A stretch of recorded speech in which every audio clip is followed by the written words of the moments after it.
homework in class? Like, you assign the homework and then y'all go over it at the beginning of class, like for your warm-ups or something like that? Like, no, during my do now, I have like every day, this takes some time, but I have paper like this, and I go like, for instance, today I have to do like, there's like 8 problems or something, and I work them out, and I use different color, like when I did the combining like terms, what I did is, because I did the sheet of copy from last night, so today's posted, when they combine them, I actually like put like that color, like say green around the X's, and then I put like pink around the other ones, and I write the X in the same color, and the pinks in the same color, and then I answer.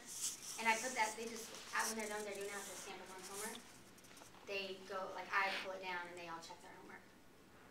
So it's like, for people who finish early, so it doesn't waste any time. okay, so it's just. And then they know, they'll be, oh, I got it right, and then I'll have them like, if they know that way. So you have them basically take out their homework and you just stamp it or go Every around day and I check, stamped it. you know, go around. But I think that helped them every day with the, when I was teaching it. Yeah. The coloring and that. I was just more so concerned on how do you check to make sure they did the homework and didn't just copy your stuff. Oh yeah, I don't fold it down until then. Looking at your test, and I mean, it's not a solution, but when you talk about it, I actually think that these questions are above the 6th grade standard course of study. They are the 7th grade standard course of study. Love it. They may be from the 6th grade website base, but if you look at the standard exactly, and especially if you compare it to the 7th grade standard, it's normal that your kids struggle with combining like terms when there are negatives, since you haven't really taught operations with negative this year. But the combining like terms didn't have negatives. It did.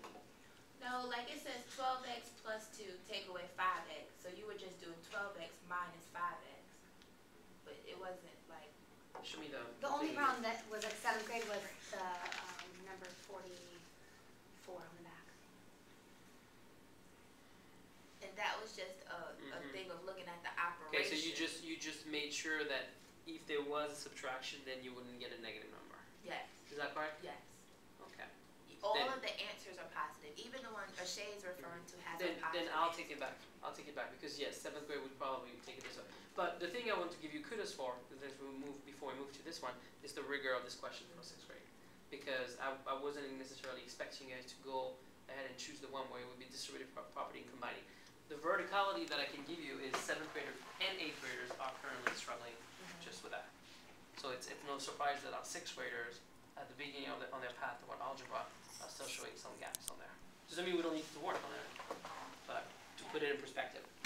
Because I think what happens is when they distribute, they focus so much on that factor and then distributing over the thing, and then boom, once we have our 3 factors and we go to combining like terms, whoa, everything.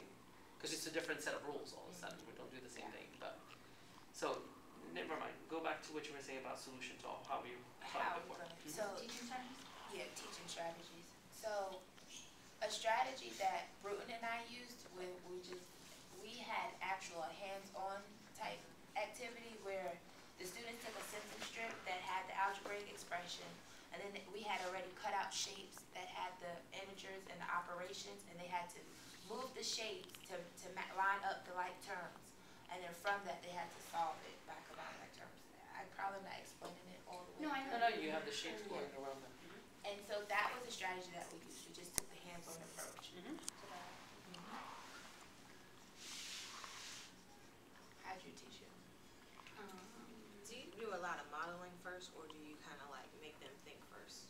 Because I feel like I'm doing too much modeling, and I feel like that's really where my kids are struggling at. Because like when they're on the test, like they're asking me, like I reword stuff and everything like that for them, and so I feel like they're struggling because they don't have somebody modeling it for them first. Like I don't feel like all of them are thinking about stuff beforehand. I think they're just looking at what I'm doing and then just mimicking what I'm doing, not really thinking about what they're doing. When I first taught this strategy in particularly, it was, I did the bank thing. And I didn't even, like, all I did was show them the picture and then had them, I said, can you add, like, these, like, drawers to stacks? Like, if you work at the bank, there's different amount of money in here, so it represents a different value. And then that's how we did, like, you only add the S to the S. And when they did those problems, they understood it. And then I made them do those bank stories where they had to write them out. Me too. They did excellent on the bank thing. And then every time we did combining like terms the next time, I'd say, remember when you have banks, like the drawers and the stacks, you can't add them together, so can you add X's and Y's? And then they would be like,